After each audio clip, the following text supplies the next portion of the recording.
প্রিয় শিক্ষার্থীরা, শুভেচ্ছা নিও। আশা করি তোমরা সবাই ভালো আছো। তোমাদের নবম শ্রেণীর পৌরনীতি ও নাগরিকতা এই বিষয়ে ক্লাসে স্বাগত জানাচ্ছি আমি হাফিজউদ্দিন খান। প্রিয় শিক্ষার্থীরা, আজ আমরা তোমাদের তৃতীয় অধ্যায়ের আইন, স্বাধীনতা ও সাম্য এই বিষয়টি নিয়ে তোমাদের সাথে ক্লাস করব। নিশ্চয়ই তোমরা টিভি স্ক্রিনের সামনে তোমাদের পাঠ্য বই, খাতা কলম নিয়ে বসেছ। চলো আমরা কিছু ছবি দেখে নেই। তোমরা এই ছবিগুলো দেখে কি অনুমান করছো? একটু ভালোভাবে অনুমান করে দেখো তো। আমরা ছবিতে দেখতে পাচ্ছি একটি গণমানুষের ছবি, আরেকটি ছবি জাতীয় স্মৃতিসৌধের ছবি। জাতীয় স্মৃতিসৌধ কি? আমাদের স্বাধীনতার স্তম্ভ, আমাদের স্বাধীনতার প্রতীক। তাহলে এবার একটু ভাবো তো, আমাদের আজকের পাঠ কি হতে পারে? নিশ্চয়ই তোমরা অনুমান করতে পেরেছ সঠিকটাই। আজকের পাঠ আমাদের আইন ও স্বাধীনতা। আমাদের আজকের পাঠ আইন ও স্বাধীনতা। তাহলে চলো আমরা দেখি আমাদের এই পাঠ শেষে আমরা কি শিখব। আমরা স্বাধীনতা বলতে কি বোঝায় তা ব্যাখ্যা করতে পারবো এবং আইন ও স্বাধীনতার সম্পর্ক বিশ্লেষণ করতে পারবো। প্রথমেই আসো, স্বাধীনতা কি আমরা এই বিষয়টিকে একটু ব্যাখ্যা করি এবং এর অর্থ এবং স্বাধীনতা বলতে কি বোঝায় উৎপত্তিগতভাবে ও পৌরনীতির ভাষায় আমরা এর একটি বিশদ আলোচনা করে নেই। আমরা জানি স্বাধীনতার ইংরেজি প্রতিশব্দটি হচ্ছে লিবার্টি। এই লিবার্টি শব্দটি এসেছে ল্যাটিন শব্দ লিবার থেকে, যার অর্থ স্বাধীন বা মুক্ত। তাহলে আমরা উৎপত্তিগতভাবে স্বাধীনতা বলতে বুঝি যা খুশি তাই করার অধিকার। কিন্তু আসলে উৎপত্তিগতভাবে এর অর্থ যা খুশি তাই করার অধিকার হলেও পৌরনীতির ভাষায় এর আলাদা একটি সংজ্ঞা রয়েছে। পৌরনীতিতে স্বাধীনতা বলতে বোঝায় অপরের কাজে হস্তক্ষেপ না করে নিজের কাজ করার অধিকার। তাহলে বিষয়টি একটু আলাদা হলো না? আমরা এখানে যে বিষয়টিকে আমাদের আলোচনায় ফোকাস করছি সেটা হচ্ছে অপরের কাজ বা অপরের অধিকার হস্তক্ষেপ না করে তোমার কাজের যে স্বাধীনতা, তাই হচ্ছে মূলত পৌরনীতির ভাষায় স্বাধীনতা। তাহলে এসো প্রিয় শিক্ষার্থীরা, আমরা এবার স্বাধীনতার সংজ্ঞা আমাদের রাষ্ট্রবিজ্ঞানী ও দার্শনিকদের মতে কি তা একটু জেনে নেই।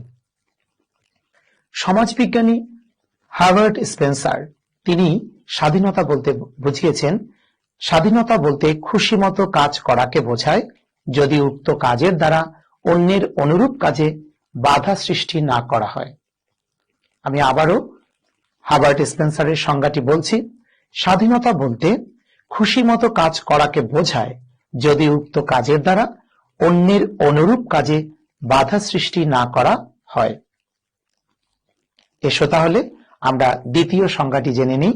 অধ্যাপক লাস্কি বলেন, স্বাধীনতা বলতে সেই সব সামাজিক অবস্থার উপর থেকে বিধি নিষেধের অপসারণকে বোঝায় যা সভ্য জগতে মানুষের সুখ স্বাচ্ছন্দ্যের জন্য অপরিহার্য। আমি আবারও বলছি লাস্কির সংজ্ঞাটি। স্বাধীনতা বলতে সেই সব সামাজিক অবস্থার উপর থেকে বিধি নিষেধের অপসারণকে বোঝায় যা সভ্য জগতে মানুষের সুখ স্বাচ্ছন্দ্যের জন্য অপরিহার্য। তাহলে আমরা সংজ্ঞা থেকে স্বাধীনতা বলতে কি বোঝায় তা জেনেছি এবং সেটা কি এক কথায় বলতে পারি, স্বাধীনতা ব্যক্তির ব্যক্তিত্ব বিকাশে সহায়তা করে এবং অধিকার ভোগের ক্ষেত্রে বাধা অপসারণ করে। তবে সীমাহীন স্বাধীনতা সমাজে বিশৃঙ্খলা সৃষ্টি করে। এটা আমাদের মনে রাখতে হবে। সীমাহীন স্বাধীনতা মানে হচ্ছে স্বেচ্ছাচারিতা, যা কখনো কখনো অন্যের অধিকারকে ক্ষুণ্ণ করে বা অন্যের অধিকারের উপরে হস্তক্ষেপ করে, যা আমাদের সমাজ ও রাষ্ট্র কর্তৃক কাঙ্ক্ষিত নয় কিংবা স্বীকৃত নয়। এজন্য আমরা সীমাহীন স্বাধীনতা বলতে সমাজের বিশৃঙ্খলা সৃষ্টিকেই দায়ী করে থাকি। প্রিয় শিক্ষার্থীরা, আমরা এবার স্বাধীনতার বিভিন্ন রূপ বা স্বাধীনতার বিভিন্ন ধরন সম্পর্কে আলোচনা করব। প্রথমে দেখো, স্বাধীনতার বিভিন্ন ধরন আমরা একটি ডায়াগ্রামের মাধ্যমে উপস্থাপন করেছি।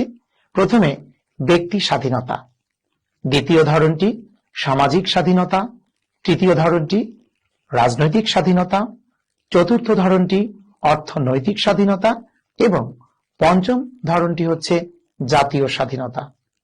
আমরা এবার প্রত্যেকটি ধরনকে আলাদা আলাদা করে বোঝার চেষ্টা করব। প্রথমেই আসো ব্যক্তি স্বাধীনতা কি, আমরা এটার সম্পর্কে জেনে নেই। ব্যক্তি স্বাধীনতা বলতে এমন স্বাধীনতাকে বোঝায় যে স্বাধীনতা ভোগ করলে অন্যের কোনো ক্ষতি হয় না। যেমন ধরো ধর্ম চর্চা করা, পারিবারিক গোপনীয়তা রক্ষা করা। এই স্বাধীনতা আমার একান্তই ব্যক্তিগত, অর্থাৎ এখানে আমার ব্যক্তি স্বাধীনতার সম্পূর্ণ প্রয়োগ বা চর্চার একটা সুযোগ রয়েছে। এটাকে আমরা বলে থাকি ব্যক্তি স্বাধীনতা। এরপরে আসো সামাজিক স্বাধীনতা। জীবন রক্ষা, সম্পত্তি ভোগ ও বৈধ পেশা গ্রহণ করা সামাজিক স্বাধীনতার অন্তর্ভুক্ত। এ ধরনের স্বাধীনতা ভোগের মাধ্যমে নাগরিক জীবন বিকশিত হয়। নিশ্চয়ই তোমরা বুঝতে পেরেছো প্রিয় শিক্ষার্থীরা। তাহলে চলো আমরা এবার অন্যান্য ধরনগুলোর দিকে নজর দিই। এবার আমরা তৃতীয়ত যে ধরনটি স্বাধীনতার আমরা জানব তা হচ্ছে রাজনৈতিক স্বাধীনতা। রাজনৈতিক স্বাধীনতা বলতে আমরা কি বুঝি? আমরা উদাহরণের মাধ্যমে সরাসরি বলতে পারি ভোট দান, নির্বাচনে নির্বাচিত হওয়া, বিদেশে অবস্থানকালীন নিরাপত্তা লাভ ইত্যাদি নাগরিকের রাজনৈতিক স্বাধীনতা হিসাবে পরিচিত। এসব স্বাধীনতার মাধ্যমে ব্যক্তি রাষ্ট্রীয় শাসন কার্যে অংশগ্রহণের সুযোগ লাভ করে। নিশ্চয়ই তোমরা রাজনৈতিক অধিকারের সাথে রাজনৈতিক স্বাধীনতার একটি সম্পর্ক নিশ্চয়ই খুঁজে পেয়েছ, কারণ আমরা বিগত ক্লাসে তোমাদের রাজনৈতিক অধিকারগুলো পড়িয়েছিলাম। সেখানে ভোট দান, নির্বাচনে অংশগ্রহণ, নির্বাচনে প্রতিদ্বন্দ্বিতা করা এবং বিদেশে অবস্থানকালে নিরাপত্তা লাভ বা আশ্রয় লাভ ইত্যাদিকে আমরা কিন্তু রাজনৈতিক অধিকার বলেছিলাম। তাহলে সেই রাজনৈতিক অধিকার থেকে উদ্ভূত যে সুযোগ বা স্বাধীনতা তাকে আমরা মূলত বলে থাকি রাজনৈতিক স্বাধীনতা। প্রিয় শিক্ষার্থীরা, এরপর আমরা চতুর্থ ধরনটি জানব, অর্থনৈতিক স্বাধীনতা। যোগ্যতা অনুযায়ী পেশা গ্রহণ এবং উপযুক্ত পারিশ্রমিক লাভ করাকে আমরা অর্থনৈতিক স্বাধীনতা বলে থাকি। সমাজের অন্য শ্রেণীর শোষণ থেকে মুক্ত থাকার জন্য অর্থনৈতিক স্বাধীনতা প্রয়োজন। দ্বিতীয় কথাটি আবার একটু মনোযোগ দিয়ে বোঝার চেষ্টা করো শিক্ষার্থীরা। সমাজের অন্য শ্রেণীর শোষণ থেকে মুক্ত থাকার জন্য অর্থনৈতিক স্বাধীনতা প্রয়োজন। অর্থাৎ তুমি তোমার যোগ্যতা অনুযায়ী একটি পেশা নির্বাচন করবে, সেই পেশায় তুমি তোমার যোগ্যতা ও শ্রম এর বিনিময়ে অর্থ উপার্জন করবে। তোমার জীবিকা নির্বাহের যে অধিকার তা কিন্তু অর্থনৈতিক অধিকার। এই অর্থনৈতিক অধিকার থেকেই আমরা মূলত অর্থনৈতিক স্বাধীনতার বিষয়টিকে পেয়েছি। তাহলে এখানে আমরা অর্থনৈতিকভাবে যদি স্বাবলম্বী না থাকি, অর্থনৈতিকভাবে যদি আমরা সচ্ছল না থাকি, তাহলে আমরা সমাজের অন্য কোনো শ্রেণীর দ্বারা শোষিত হতে পারি। এই আশঙ্কা থেকেই এখানে অর্থনৈতিক স্বাধীনতার নিশ্চয়তা দেওয়ার কথা রাষ্ট্র কর্তৃক বলা হয়েছে। আমরা পঞ্চম যে ধরনটির সাথে পরিচিত হব, জাতীয় স্বাধীনতা। জাতীয় স্বাধীনতা বলতে আমরা কি বুঝি? আমরা জানি বাংলাদেশ একটি স্বাধীন রাষ্ট্র এবং অন্য রাষ্ট্রের হস্তক্ষেপ থেকে আমাদের এই বাংলাদেশ মুক্ত। বাংলাদেশের এই যে মুক্ত অবস্থান, এটাকে আমরা বলি জাতীয় স্বাধীনতা বা রাষ্ট্রীয় স্বাধীনতা। অর্থাৎ সার্বভৌমভাবে আমার 1,47,570 বর্গ কিলোমিটার বাংলাদেশের সীমানাটি বহিঃশত্রুর আক্রমণ থেকে সম্পূর্ণরূপে নিরাপদ, হস্তক্ষেপ থেকে নিরাপদ। এই ধরনের সার্বভৌম অধিকার বা স্বাধীনতা, এটাই হচ্ছে একটি রাষ্ট্রের জাতীয় স্বাধীনতা বা রাষ্ট্রীয় স্বাধীনতা। আমরা জানি প্রত্যেক স্বাধীন রাষ্ট্র এভাবে তার জাতীয় স্বাধীনতা ভোগ করে। প্রিয় শিক্ষার্থীরা, আমরা স্বাধীনতার 5টি ধরন সম্পর্কে আলাদাভাবে বুঝতে পেরেছি। এবার আমরা এই স্বাধীনতার সাথে আইনের সম্পর্ক কি তা বিশ্লেষণ করব। চলো, আমরা জানি আইন ও স্বাধীনতার সম্পর্ক নিয়ে রাষ্ট্রবিজ্ঞানীদের মধ্যে মতবিরোধ রয়েছে। কোন কোন রাষ্ট্রবিজ্ঞানী আইন ও স্বাধীনতার ঘনিষ্ঠ সম্পর্ক উল্লেখ করেছেন, আবার তাদেরই কেউ কেউ বলেছেন আইন ও স্বাধীনতা পরস্পর বিরোধী। কিন্তু আমরা প্রকৃতপক্ষে জেনেছি আইন ও স্বাধীনতার সম্পর্ক আসলে বিরোধী নয়, বরং ঘনিষ্ঠই। কারণ মানুষ স্বাধীনতার অধিকারী হলেও স্বাধীনতাকে রক্ষা করতে চায়। তোমরা জেনেছ, স্বাধীনতা অর্জনের চেয়ে স্বাধীনতা রক্ষা করা কঠিন। এর অর্থ কি? আমরা স্বাধীনতা অর্জন করেছি, সেটাও কিন্তু আমাদের সহজ ছিল না। 1971 সালের দীর্ঘ 9 মাস 30 লক্ষ শহীদের আত্মদানের বিনিময়ে আমরা যে প্রিয় মাতৃভূমিকে স্বাধীন করেছি, সেই অর্জিত স্বাধীনতাকে রক্ষা করার জন্য আমরা নাগরিক হিসাবে প্রত্যেকের দায়িত্ব পালন করি সুচারুরূপে, সততার সহিত এবং সঠিক উপায়ে।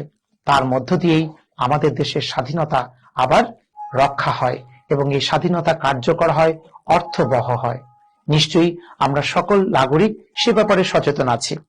তাহলে আমরা দেখব আইন কি করে স্বাধীনতাকে রক্ষা করে, অথবা স্বাধীনতা রক্ষার জন্য আইনের প্রয়োজনীয়তা কতটুকু। সেখানে আমরা মূলত আইন ও স্বাধীনতার সম্পর্কটি খুঁজে পাব। প্রথমে দেখো, আইন স্বাধীনতার রক্ষক, এটা হচ্ছে প্রথম সম্পর্কের প্রথম শর্ত। কারণ আইন স্বাধীনতার রক্ষক হিসেবে কাজ করে। কিভাবে? আমরা একটু উদাহরণের মাধ্যমে বোঝার চেষ্টা করি। আমাদের বাঁচার স্বাধীনতা আছে, আছে না? নিশ্চয়ই আমাদের রাষ্ট্রীয় আইন ও সংবিধান আমাদেরকে বেঁচে থাকার অধিকার দিয়েছে সামাজিক অধিকার হিসেবে। আইন আছে বলেই কিন্তু আমরা সকলে বাঁচার এই স্বাধীনতা ভোগ করছি। জন লক যথার্থই বলেছেন এই প্রসঙ্গে, যেখানে আইন থাকে না সেখানে স্বাধীনতা থাকতে পারে না। অর্থাৎ তোমার বেঁচে থাকার অধিকার বা তোমার যে বেঁচে থাকার স্বাধীনতা, সেটা রক্ষা করবে আইন। দ্বিতীয় বিষয়টিতে চলে যাই, আইন ও স্বাধীনতার সম্পর্কের। আইন স্বাধীনতার অভিভাবক। এখানে আইনকে আমরা স্বাধীনতার অভিভাবক হিসেবে দেখব। আইন স্বাধীনতার অভিভাবক হিসেবে কাজ করে। পিতামাতা যেমন সন্তানকে আগলে রাখে, সন্তানের সকল রকমের সুযোগ সুবিধা অধিকারগুলো পূরণের মাধ্যমে তাকে বিপদ আপদ থেকে রক্ষা করে, ঠিক তেমনি আইন সর্বপ্রকার বিরোধী শক্তিকে প্রতিহত করে আমাদের স্বাধীনতাকে রক্ষা করে। এটা আমরা প্রতিনিয়তই আমাদের জীবন চলার পথে আমরা অনুধাবন করি।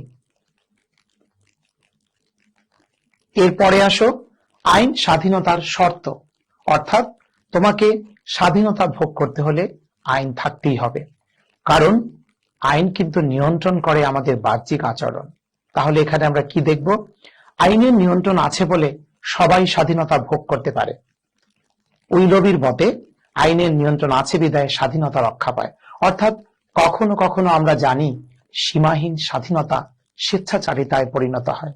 সীমাহীন স্বাধীনতা কখনো কখনো অন্য কোনো ব্যক্তির অধিকারকে ক্ষুণ্ণ করে, অন্য কোনো ব্যক্তির স্বাধীনতাকে বিপদগ্রস্ত করে বা ব্যাহত করে। তখনই আইন আমার স্বাধীনতাকে একটা লিমিটেশনস বা সীমাবদ্ধতার মধ্যে, নিয়ন্ত্রণের মধ্যে নিয়ে আসে। এই জন্য আমরা বলতে পারি আমাদের আইনকে, আমাদের স্বাধীনতাকে মূলত রক্ষা করে আইন, এবং স্বাধীনতার প্রয়োগের ক্ষেত্রে, নিয়ন্ত্রণ যুক্ত প্রয়োগের ক্ষেত্রে অবশ্যই আইন প্রয়োজন। এর পরের টপিকসটিতে চলে যাই। আইন স্বাধীনতাকে সম্প্রসারিত করে। এখানে স্বাধীনতার নিয়ন্ত্রণ নয়, এখানে স্বীকৃত বা সমাজ ও রাষ্ট্র কর্তৃক স্বীকৃত স্বাধীনতার সম্প্রসারণকে আমরা ব্যাখ্যা করব। আইন নাগরিকের স্বাধীনতাকে সম্প্রসারিত করে। কিভাবে? সুন্দর, শান্তিময়, সুষ্ঠু জীবনযাপনের জন্য যা প্রয়োজন তা কিন্তু আমরা আইনের দ্বারাই পেয়ে থাকি। আইন আমাদের তা তৈরি করে দেয়। এসব কাজ করতে গিয়ে যদিও আইন স্বাধীনতাকে নিয়ন্ত্রণ করে, কিন্তু বাস্তবে স্বাধীনতা তাতে আরো সম্প্রসারিত হয়।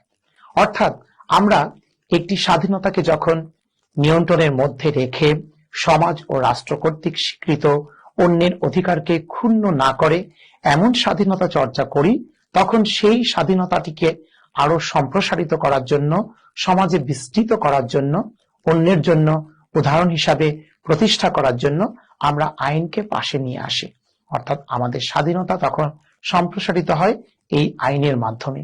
কারণ আইন আমার স্বাধীনতাকে সুন্দরভাবে পরিস্ফুটিত করে, প্রকাশিত করে, বিকশিত করে। প্রিয় শিক্ষার্থীরা, আমরা এবার চলে এসেছি আমাদের আজকের পাঠের শেষ পর্যায়ে। আমরা এই পাঠ শেষে যা শিখলাম তা হচ্ছে স্বাধীনতার সংজ্ঞা কি তা আমরা বুঝতে পেরেছি এবং আমাদের বিভিন্ন রাষ্ট্রবিজ্ঞানী বা দার্শনিক প্রদত্ত স্বাধীনতার সংজ্ঞা সম্পর্কে আমরা পরিচিত হয়েছি। আমরা স্বাধীনতার বিভিন্ন রূপের সাথেও পরিচিত হয়েছি। 3 নম্বরে আমরা আইন ও স্বাধীনতার সম্পর্ক বিশ্লেষণ করতে পেরেছি। তাহলে প্রিয় শিক্ষার্থীরা, আজ তোমাদের জন্য আমরা যে বাড়ির কাজ দেব সেটা হচ্ছে স্বাধীনতা রক্ষার উপায় ব্যাখ্যা করো। তোমরা নিজেদের মতো করে বাড়িতে বসে আজকের এই 3য় অধ্যায়ের পাঠটুকুকে তোমরা আবার পড়বে। প্রয়োজন হলে তোমরা এই ভিডিওটি আবার দেখবে। এর মাধ্যমে তোমরা এই বাড়ির কাজটি সহজেই করতে পারবে। বাড়ির কাজটি কি? স্বাধীনতা রক্ষার উপায় ব্যাখ্যা করো। তোমাদের স্কুল খোলার পর পরিস্থিতি যখন স্বাভাবিক হবে, তোমরা তখন বাড়ির কাজটি তোমার বিষয় শিক্ষকের কাছে দেখিয়ে তুমি তোমার বাড়ির কাজের মূল্যায়ন জেনে নিতে পারবে। প্রিয় শিক্ষার্থীরা, আশা করি তোমরা ক্লাসটি উপভোগ করেছ। তোমরা যারা এই ক্লাসটি আবার দেখতে চাও তারা নিশ্চয়ই আমার ঘরে আমার স্কুল এর ফেসবুক পেজ ও ইউটিউব চ্যানেল ভিজিট করতে পারো এবং তোমরা আমাদেরকে ইমেল করতে পারো। ইমেইলের ঠিকানায় তোমাদের এই পাঠ সম্পর্কিত কোনো প্রশ্ন জানা থাকলে নিশ্চয়ই আমরা তার উত্তর দিতে চেষ্টা করব। নিশ্চয়ই তোমরা তার মাধ্যমে উপকৃত হতে পারবে। প্রিয় শিক্ষার্থীরা, তোমরা নিশ্চয়ই বাড়িতে আছো, সরকারি স্বাস্থ্যবিধি মেনে তোমরা সুস্থ আছো এবং সব সময় তোমরা সরকারি স্বাস্থ্যবিধি মেনে সুস্থ থাকার চেষ্টা করবে, ঘরে থাকবে এবং নিয়মিত তোমরা পড়াশোনা করবে। কারণ তোমাদের পড়াশোনাগুলো দীর্ঘ সময়ের জন্য তোমাদের বিদ্যালয় বন্ধ থাকাতে তোমরা স্কুলে যেতে পারছো না। তোমাদের হয়তো পাঠে কিছুটা অমনোযোগিতা চলে এসেছে। এই পড়াশোনার মাধ্যমে ঘরে বসে তোমার টিভি ও অনলাইনে ক্লাসের মাধ্যমে তোমরা তোমাদেরকে পড়াশোনায় নিয়মিত রাখতে পারো এবং তোমরা স্বাভাবিক থাকতে পারো তোমাদের পড়াশোনার কাজে। আশা করি তোমরা ভালো থাকবে এবং সুস্থ থাকবে। তোমাদের সবাইকে ধন্যবাদ জানিয়ে আজকের ক্লাস শেষ করছি। আল্লাহ হাফেজ।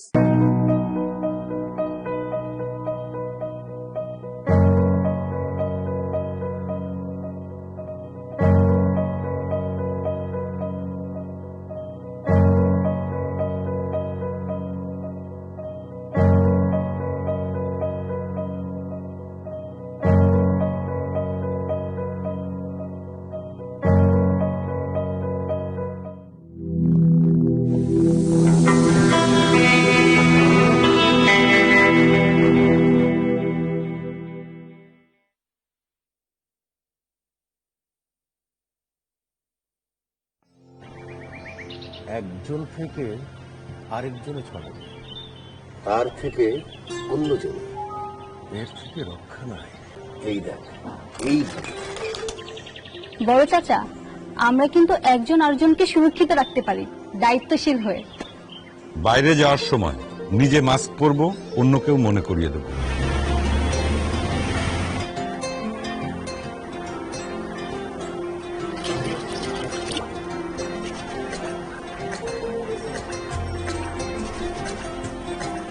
কিছুক্ষণ পর পর 20 সেকেন্ড ধরে সাবান ও পানি দিয়ে 2 হাত ধুয়ে নিজেকে ও পরিবারকে সুরক্ষিত রাখবে।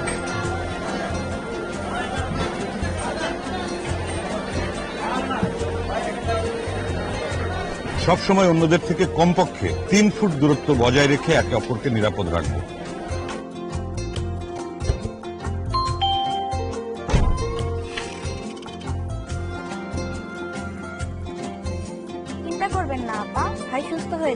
সহমর্মী হয়ে এগিয়ে এসে একে অন্যের শক্তি বাড়াবো।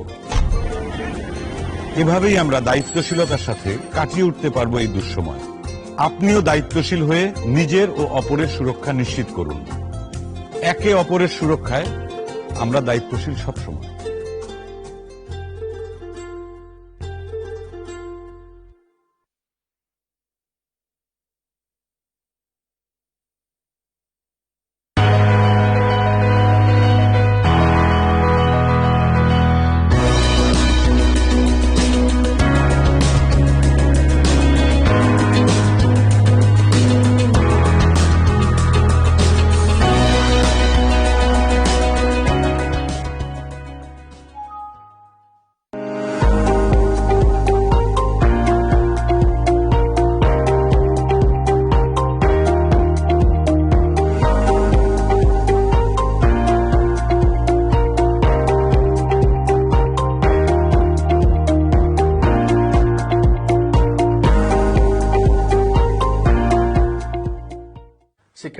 তোমাদেরকে স্বাগত জানাচ্ছি আমার ঘরে আমার স্কুল অনুষ্ঠানে।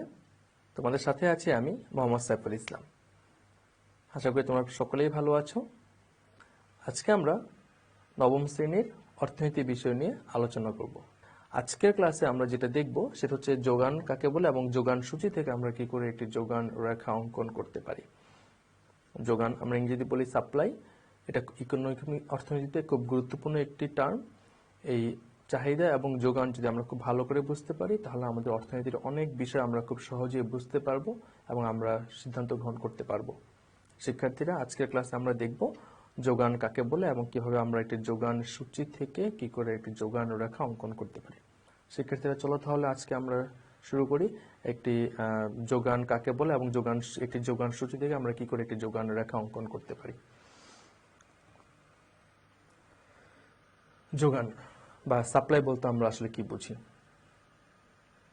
আমরা যখন বাজারে যাই, আমরা বাজারে গিয়ে দেখি বিক্রেতারা অনেক পণ্যদ্রব্য নিয়ে বসে আছে। ওই পণ্যদ্রব্যগুলো বিক্রয় করার জন্য ক্রেতারা বাজারে যায়, সেই পণ্যদ্রব্যগুলো কিনে নিয়ে আসে। এখন প্রশ্ন হচ্ছে, এই যে বিক্রেতারা যে এই পণ্যদ্রব্যগুলো নিয়ে বসে আছে বাজারে বিক্রয় করার জন্য, আমরা কি সেটাকে যোগান বলবো? অথবা কেউ যখন কোনো কিছু বিক্রি করতে চায় তাহলে কি সেটাকে আমরা যোগান বলবো? যে কেউ যদি কোনো কিছু বিক্রি করার আকাঙ্ক্ষা প্রকাশ করে, আগ্রহ প্রকাশ করে, সেটাকে কি আমরা যোগান বলবো? উত্তর হচ্ছে না, আমরা সেটাকেই যোগান বলবো না। আমাদেরকে মনে রাখতে হবে, শুধুমাত্র কোনো কিছু বিক্রয় করার যে আকাঙ্ক্ষা বা ইচ্ছা, সেটাকে আমরা শুধুমাত্র যোগান বলবো না। আমাদেরকে খেয়াল রাখতে হবে, যোগান যদি আমরা বলতে চাই অর্থনীতিতে, তাহলে আরো দুইটা শর্ত পূরণ করতে হবে। সেটা হচ্ছে এক নির্দিষ্ট বাজার মূল্যে সে পণ্যটা বিক্রয় করার মতো আকাঙ্ক্ষা বা ইচ্ছা থাকতে হবে, এবং দ্বিতীয়টা হচ্ছে একটি নির্দিষ্ট সময়ের মধ্যে সেই পণ্যদ্রব্যটা বিক্রয় করতে হবে। খেয়াল রাখতে হবে শিক্ষার্থীরা, এখানে দুটো জিনিস বিবেচ্য। একটা হচ্ছে নির্দিষ্ট সময় এবং নির্দিষ্ট বাজার মূল্যে। আমরা শিক্ষার্থীরা চলো যেটা বুঝতে পারলাম যে শুধুমাত্র যদি উইলিংনেস থাকে বা যদি আগ্রহ থাকে, আকাঙ্ক্ষা থাকে কোনো পণ্যদ্রব্য বিক্রয় করার, সেটাকে আমরা যোগান বলছি না। যোগান বলবো আমরা তখনই যখন একটা নির্দিষ্ট পণ্যদ্রব্য আমরা নির্দিষ্ট বাজার মূল্যে এবং নির্দিষ্ট সময়ে আমরা যখন বিক্রয় করব, তখনই আমরা সেটাকে বলছি যোগান। তাহলে আমরা প্রথম যেটা দেখলাম যোগান, সেখানে আমরা দেখতে পেলাম যোগানের জন্য দুটি কন্ডিশন বা দুটি শর্ত পূরণ করতে হবে, নির্দিষ্ট বাজার মূল্যে এবং নির্দিষ্ট সময়ে। যখন কোনো বিক্রেতা পণ্যদ্রব্য বিক্রয় করার আগ্রহ প্রকাশ করে তাহলে আমরা সেটাকে বলছি যোগান। দ্বিতীয়টা হচ্ছে যোগান বিধি। শিক্ষার্থীরা, চাহিদা বিধির মতো আমরা যোগান বিধি আমরা দেখতে পারি বা বুঝতে পারি। যোগান বিধিতেও আমরা একই রকম ভাবে একটা নির্দিষ্ট পণ্যদ্রব্যের যে বাজার মূল্য আছে এবং ওই নির্দিষ্ট পণ্যদ্রব্য বিক্রয় করার যে আগ্রহ, সেটার একটা সম্পর্ক দেখতে পারি। খেয়াল রাখতে হবে শিক্ষার্থীরা, আমরা যোগান বিধিতেও চাহিদা বিধির মতো একটা সম্পর্ক দেখতে পারবো। চাহিদা বিধিতে যেমনটা ছিল, একটি নির্দিষ্ট পণ্যদ্রব্যের সাথে, নির্দিষ্ট পণ্যদ্রব্যের দামের সাথে চাহিদার একটি নেতিবাচক সম্পর্ক ছিল বা নেগেটিভ রিলেশনশিপ ছিল। এখানে একটি নির্দিষ্ট পণ্যের দামের সাথে নির্দিষ্ট পণ্যের যে বিক্রয় করার যে উইলিংনেস বা যে আকাঙ্ক্ষা, যে আগ্রহ বা যোগান, সেটার একটা পজিটিভ একটা রিলেশনশিপ আমরা দেখতে পারবো, একটা ধনাত্মক একটা সম্পর্ক আমরা দেখতে পারবো।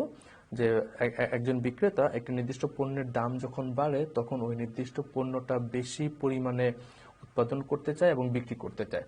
এই যে একটা ধনাত্মক একটা সম্পর্ক বা একটা পজিটিভ রিলেশনশিপ, যেটা এই রিলেশনশিপটাকে আমরা বলছি যোগান বিধি।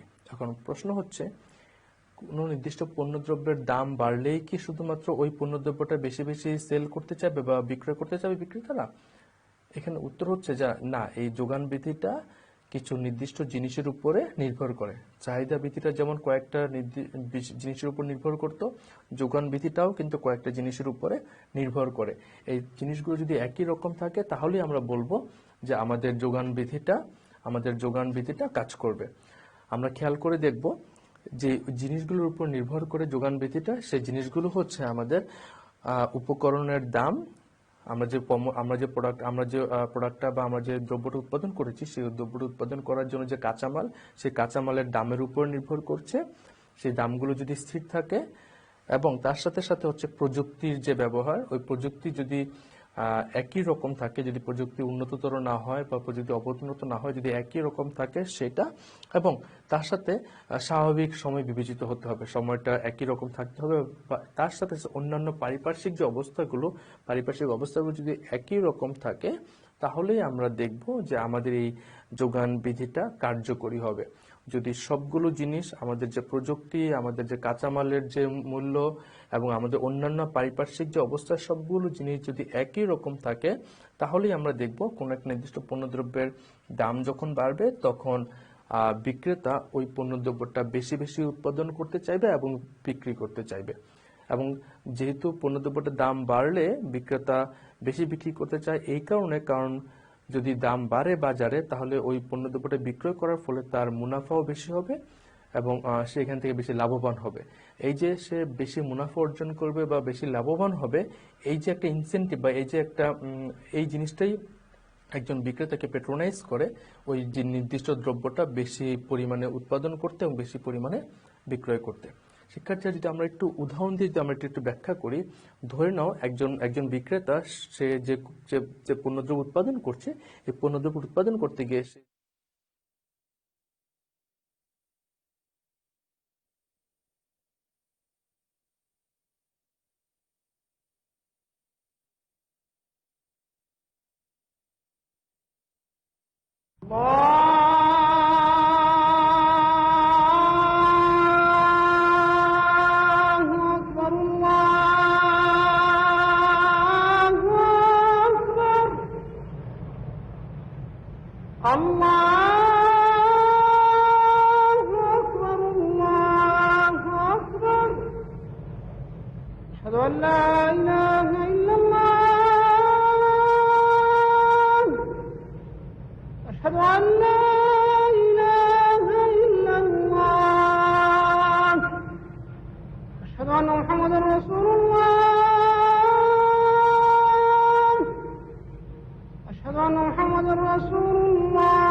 اللهم رب هذه الدعوة التامة والصلاة القائمة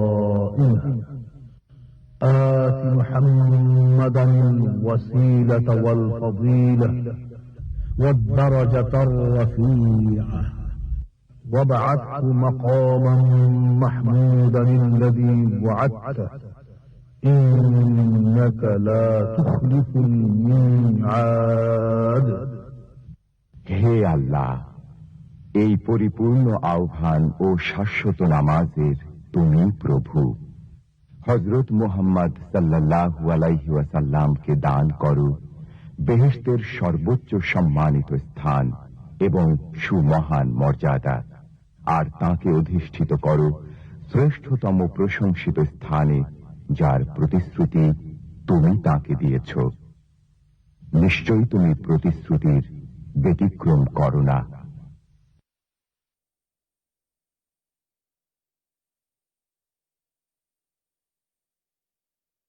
উপকরণ যেগুলো ব্যবহার করছে, সেই উপকরণগুলোর যখন দাম বাড়তে থাকবে, তখন কিন্তু এই বিক্রেতার জন্য বা এই উৎপাদনকারীর জন্য পণ্যদ্রব্যগুলো উৎপাদন করতে বেশি টাকা খরচ হবে এবং সে কিন্তু একটা সময় গিয়ে সে আগ্রহ হারিয়ে ফেলবে এবং সে এটা বেশি উৎপাদন করতে চাবে না এবং সেটা বিক্রিও বাড়বে না। তো এখানে একটা জিনিস খেয়াল করে দেখো শিক্ষার্থীরা, যদিও পণ্যদ্রব্যটার দাম বাড়ছে, কিন্তু বিক্রেতা কিন্তু বা উৎপাদনকারীরা কিন্তু এই পণ্যদ্রব্যটাকে বেশি উৎপাদন করতে চাচ্ছে না। কেন চাচ্ছে না? কারণ এই পণ্যদ্রব্যটা উৎপাদন করতে গিয়ে যে উৎপাদনের যে উপকরণগুলো আছে, সেই উপকরণগুলোর দাম বেড়ে যাচ্ছে।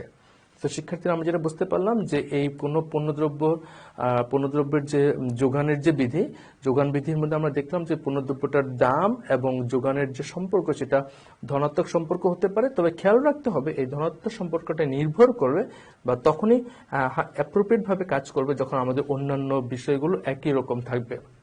অন্যান্য বিষয়গুলোর মধ্যে আছে আমাদের উৎপাদনের উপকরণের দাম, আমাদের প্রযুক্তি, আমাদের সময়। এই সবগুলো জিনিস যখন একই রকম থাকবে, পরিবর্তন হবে না, তখনই আমাদের এই যোগান বিধিটা কার্যকরী হবে। শিক্ষার্থীরা আমরা এখন দেখব যোগান সূচি থেকে আমরা কি করে যোগান রেখা অঙ্কন করতে পারি। আমরা দেখতে পারি যোগান সূচি থেকে কি করে যোগান রেখা অঙ্কন করতে পারি। আমরা খেয়াল করে দেখি একটা নির্দিষ্ট পণ্যদ্রব্যের যে দাম আছে, সেই নির্দিষ্ট পণ্যদ্রব্যের দাম আমরা দেখতে পাচ্ছি আমাদের যে বাম পাশের যে কলাম আছে সেই কলামে দেওয়া আছে, এবং ডান পাশের কলামে দেওয়া আছে আমাদের যে যোগানের পরিমাণ সেটা দেওয়া আছে। এখান থেকে আমরা যে টেবিলটা, এই টেবিলটা থেকে আমরা দেখতে পাচ্ছি যোগানের একটা নির্দিষ্ট পণ্যের যে যোগান এবং তার যে মূল্য, সেই মূল্য এবং যোগানের সাথে একটা পজিটিভ রিলেশনশিপ, একটা ধনাত্মক সম্পর্ক আমরা দেখতে পাচ্ছি, এবং এখানে একটা গাণিতিক সম্পর্ক বিরাজ করছে। পণ্যটার দাম এবং তার যোগানের সাথে একটা গাণিতিক সম্পর্ক আমরা দেখতে পাচ্ছি। এই টেবিলটাতে আমরা যদি খেয়াল করে দেখি পণ্যটার দাম টাকায় দেওয়া আছে এবং পণ্যটার দাম হচ্ছে 10 টাকা, তারপরে বেড়ে হয়েছে 20 টাকা, তারপর 30 টাকা, তারপর 40 টাকা। একই রকম ভাবে এই পণ্যদ্রব্যটার যোগান যেটা, সেই যোগানটা দেখো বেড়ে গিয়ে হয়েছে 10 কুইন্টাল থেকে 20 কুইন্টাল, দেন 30 কুইন্টাল, দেন 40 কুইন্টাল। দাম যত বাড়ছে পণ্যদ্রব্যটার যোগানও তত বাড়ছে। এই যে একটা ধনাত্মক একটা সম্পর্ক, এই ধনাত্মক সম্পর্কটাকে আমরা বলছি যোগান সূচি। এবং এই যোগান সূচিটা থেকে আমরা দেখতে পাচ্ছি যে এই যোগান সূচিটার মধ্যে যে পণ্যদ্রব্যটার যে দাম এবং পণ্যদ্রব্যটার যে যোগান, এই দুটোর একটা গাণিতিক সম্পর্ক। এবং গাণিতিক সম্পর্কটা খেয়াল করে দেখো যে দাম যত বাড়ছে যোগান তত বাড়ছে। এই যে সম্পর্কটা, এই সম্পর্কটা কিন্তু উল্টোও হতে পারে। যেমন যদি পণ্যদ্রব্যটার দাম যদি কমতে থাকে তাহলে পণ্যদ্রব্যটার যোগানও কমতে থাকবে। এবং এই যে সম্পর্কটা আমরা দেখছি, একটা গাণিতিক সম্পর্ক দেখছি, এই গাণিতিক সম্পর্কটাকে আমরা বলছি যোগান সূচি। মনে রাখতে হবে শিক্ষার্থীরা, এই যোগান সূচিটা তখনই কার্যকরী হবে যখন আমাদের অন্যান্য পারিপার্শ্বিক অবস্থাগুলো একই রকম থাকবে। মনে রাখতে হবে অন্যান্য পারিপার্শ্বিক অবস্থা হচ্ছে আমাদের প্রযুক্তি, নির্দিষ্ট সময় এবং আমাদের যে এই পণ্যদ্রব্যটা উৎপাদন করার জন্য যে কাঁচামাল, সে কাঁচামালের মূল্য, এই সবগুলো জিনিস যদি একই রকম থাকে তাহলে শুধুমাত্র আমাদের এই সম্পর্কটা কাজ করবে। যখন আমাদের পণ্যদ্রব্যের দাম বাড়বে তখন এটা যোগান বাড়বে, আর যখন পণ্যদ্রব্যের দাম কমে যাবে তখন যোগানও কমে যাবে। শিক্ষার্থীরা তাহলে আমরা এখন দেখি যে এই যে আমরা যোগান সূচিটা পেলাম, এই যোগান সূচি দিয়ে আমরা কি করে একটি যোগান রেখা অঙ্কন করতে পারি। খেয়াল করে দেখো শিক্ষার্থীরা, আমরা কি করে একটা যোগান রেখা অঙ্কন করতে পারি যোগান সূচি থেকে। আমরা এখানে দেখলাম যে এখানে আমরা দুটো অক্ষ নিলাম, একটা হচ্ছে লম্ব রেখা, একটা হচ্ছে ভূমি রেখা।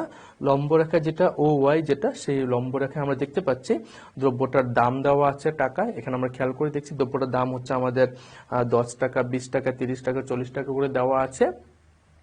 একই রকম ভাবে আমাদের যে ভূমি রেখা আছে, ভূমি রেখাটার মধ্যে আমাদের দ্রব্যটার যে যোগান সেটা দেওয়া আছে, পরিমাপটা দেওয়া আছে 10 কুইন্টাল, 20 কুইন্টাল, 30 কুইন্টাল, 40 কুইন্টাল এভাবে করে দেওয়া আছে।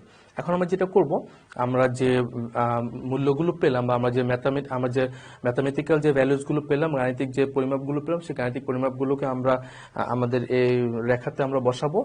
তার আগে মনে রাখতে হবে আমাদের রেখাটাকে আমাদের ইকুয়াল ইন্টারভালসে নির্দিষ্ট পরিমাপে একই রকম পরিমাপ নিয়ে আমাদের রেখাটাকে আমাদের ভাগ করতে হবে। ভাগ করে আমরা এই ভ্যালুসগুলো বা মূল্যগুলোকে আমরা বসিয়ে আমরা প্রতিটা মূল্য যখন আমরা একসাথে যোগ করে দিব, যোগ করে আমরা যখন একটি রেখা দিয়ে যখন আমরা সবগুলো পয়েন্টকে আমরা একসাথে যোগ করে দিব, তখনই আমরা একটি যোগান রেখা পাবো।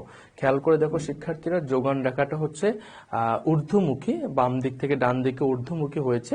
এবং বাম দিক থেকে ডান দিকে ঊর্ধ্বমুখী হওয়া মানেই হচ্ছে এখানে একটা পজিটিভ রিলেশনশিপ বা একটা ধনাত্মক সম্পর্ক বিরাজ করছে পণ্যটার দাম এবং পণ্যটার যোগানের উপরে। খেয়াল রাখতে হবে এই যে পজিটিভ রিলেশনশিপটা, এই পজিটিভ রিলেশনশিপটা রিপ্রেজেন্ট করছে যে যদি কোনো পণ্যদ্রব্যের দাম বাড়ে তাহলে বিক্রেতারা ওই পণ্যদ্রব্যটা বেশি বেশি বিক্রয় করতে চায়, আর যদি পণ্যদ্রব্যটার দাম কমে যায় তাহলে বিক্রেতারা ওই পণ্যদ্রব্যটা কম বিক্রি করতে চায়। শিক্ষার্থী এখানে খেয়াল করে দেখো, এখানে কয়েকটা পয়েন্ট দেওয়া আছে যোগান, আমরা যে যোগান রেখাটা পেলাম এস ডট যে পয়েন্ট আমরা পেলাম, এই পয়েন্টটাতে, এই রেখাটাতে খেয়াল করে দেখো এখানে কয়েকটা পয়েন্ট দেওয়া আছে, A, B, C এবং D, কয়েকটা পয়েন্ট দেওয়া আছে। প্রতিটা পয়েন্টে কিন্তু নির্দেশ করছে যে কোন দামে পণ্যদ্রব্যটা কতটুকু বিক্রয় করা উইলিংনেস রাখে বা বিক্রয় করা হয়, বিক্রেতারা কতটুকু বিক্রয় করতে চায় বা বিক্রয় করে। আমরা এখানে দেখলাম যে এই 4টা পয়েন্টেই প্রতিটা পয়েন্টে আমরা দেখতে পাচ্ছি যখন আমাদের পণ্যদ্রব্যটার দাম বাড়ছে তখন আমাদের পণ্যদ্রব্যটার যোগানও বাড়ছে, যখন পণ্যদ্রব্যটার দাম কমে যাচ্ছে তখন কিন্তু পণ্যদ্রব্যটার যোগানও কমে যাচ্ছে। আরেকটা গুরুত্বপূর্ণ বিষয় শিক্ষার্থীরা আমি তোমাদের নজরে আনতে চাই, সেটা হচ্ছে তোমরা যদি খুব ভালো করে খেয়াল করে দেখো, এই যে এই যে যোগান রেখা, যেটা এই যোগান রেখাটা কিন্তু আমাদের জিরো থেকে মানে সেন্টার থেকে কিন্তু শুরু হয়নি, এটা জিরোর একটু উপরে থেকে শুরু হয়েছে। তোমরা যদি ভালো করে খেয়াল করে দেখো এই রেখাটা শুরু হয়েছে জিরোর একটু উপর থেকে। এখন প্রশ্ন হচ্ছে কেন যোগান রেখাটা এভাবে শুরু হলো, কেন এটা জিরো থেকে শুরু হলো না? খেয়াল রাখতে হবে শিক্ষার্থীরা, একটি নির্দিষ্ট পণ্যদ্রব্যের দাম, একটা নির্দিষ্ট পণ্যদ্রব্য বিক্রেতারা বা উৎপাদনকারীরা তখনই উৎপাদন করতে চায় বা বিক্রয় করতে চায় যখন ওটা থেকে ওরা মিনিমাম মুনাফা অর্জন করতে পারে। যদি মিনিমাম মুনাফা অর্জন করতে না পারে তখন কিন্তু ওরা ওই পণ্যদ্রব্যটা বিক্রয় করতে চায় না বা উৎপাদন করতে চায় না। সো খেয়াল রাখতে হবে শিক্ষার্থীরা, এই যে রেখাটা শুরু হয়েছে আমাদের জিরো থেকে একটু উপরে, তার মানে হচ্ছে যতটুকু পরিমাণ মূল্য না হলে বিক্রেতারা বিক্রয় করবেই না, অতটুকু হচ্ছে আমাদের এই মূল্যটুকু। এই মূল্যটুকুর উপরে আসলেই শুধুমাত্র বিক্রেতারা বিক্রয় করবে, অথবা তার আগে বিক্রেতারা বিক্রয় করবে না, তাদের মুনাফা হবে না।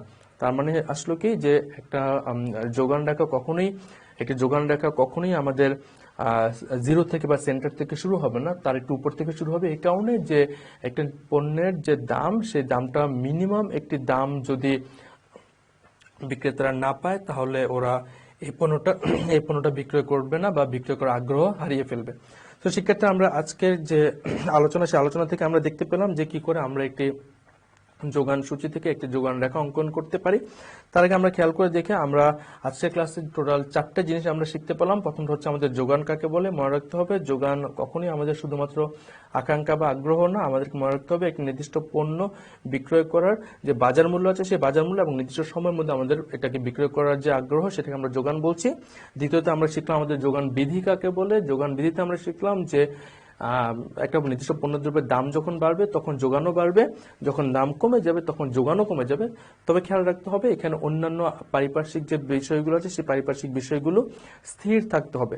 পণ্য উৎপাদন করার যে উপকরণ সেটার দাম স্থির থাকতে হবে, প্রযুক্তি সেটা স্থির থাকতে হবে। সো এই জিনিসগুলো যখন স্থির থাকবে তখনই আমাদের পণ্যদ্রব্যের দামের সাথে সাথে পণ্যদ্রব্য দামের সাথে সাথে আমাদের পণ্যদ্রব্যটা যে বিক্রয় বাড়বে সেটা আমাদের এই বিধিটা আমাদের কাজ করবে। তারপর আমরা দেখলাম যে একটি যোগান সূচি কিভাবে হয়। আমরা যোগান সূচিতে আমরা দেখলাম একটা গাণিতিক সম্পর্ক এবং সেটা একটা ধনাত্মক সম্পর্ক, যেখানে পণ্যদ্রব্যের দাম বাড়ার সাথে সাথে যোগানও বাড়ছে, পণ্যদ্রব্যের দাম কমার সাথে সাথে যোগানও কমছে। তারপর আমরা দেখলাম যে এই যোগানের সাথে এই যোগান সূচি থেকে আমরা কি করে একটা যোগান রেখা অঙ্কন করতে পারি।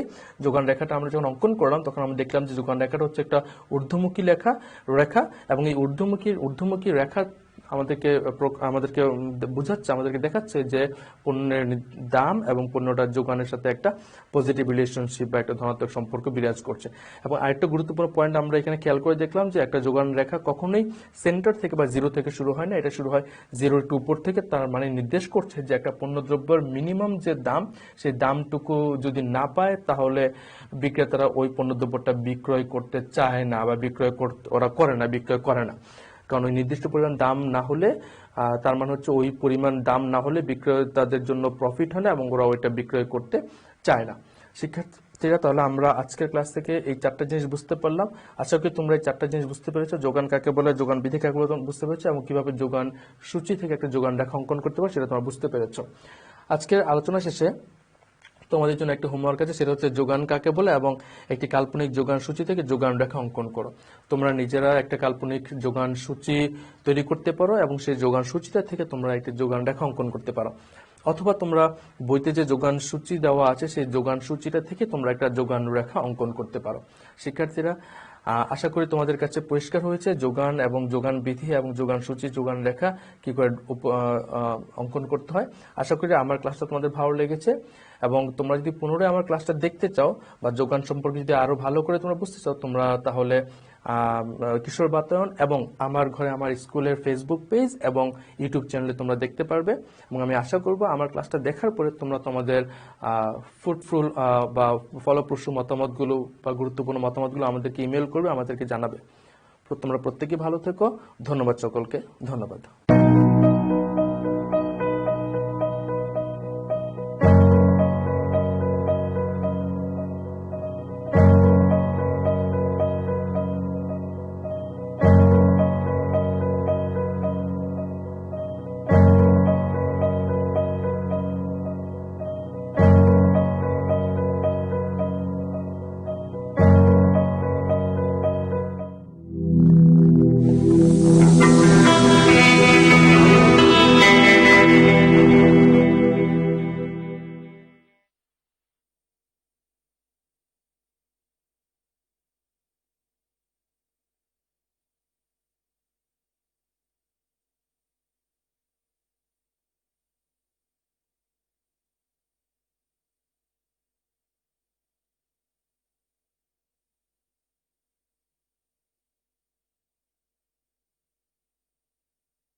প্রিয় শিক্ষার্থীরা, কেমন আছো তোমরা? আজকে বাংলাদেশ ও বিশ্ব পরিচয় বিষয় নিয়ে কথা বলবো। নবম শ্রেণীর শিক্ষার্থীরা, আজকে তোমরা খাতা, কলম এবং বই সামনে নিয়ে প্রস্তুত হয়ে যাও। আজকে তোমাদের যে অংশটি নিয়ে আমি কথা বলবো সেটি হচ্ছে একাদশ অধ্যায় নিয়ে। আমরা দেখি যে আজকে কোন বিষয়গুলো এই অংশে আছে। আজকের ছবিতে তোমরা দেখে নাও যে এখানে কি দেখানো হচ্ছে। এখানে দেখো, প্রথম দিকে আমরা দেখছি যে চিংড়ি মাছ, তারপরে গার্মেন্টস শিল্পে কাজ করছে সেই ছবিটি দেখানো হচ্ছে, তারপরে একটি গ্যাস ক্ষেত্রের ছবি দেখানো হয়েছে এবং পাশাপাশি কয়লা খনি থেকে কয়লা উত্তোলন করা হয়েছে। এই সামগ্রিক ছবিগুলো থেকে আমরা যে বিষয়টি উপস্থাপন করতে পারি সেটি হচ্ছে, খেয়াল করে দেখো, মাছ, পোশাক, তারপরে হচ্ছে গ্যাস এবং কয়লা থেকে আমরা যে বিষয়টি উপস্থাপন করি। আজকের পাঠ সম্পর্কে আমরা যে ধারণাটি পেলাম সেটি হচ্ছে সম্পদ। আজকে জাতীয় সম্পদ নিয়ে কথা বলবো এবং সেই সঙ্গে এই সম্পদের সংরক্ষণ এবং অপচয় রোধ কিভাবে করা যায় সে বিষয়ে কথা বলবো। কি কি বিষয়গুলো তোমরা জানবে এই অংশ থেকে সে বিষয়ে তোমরা খেয়াল করে দেখো।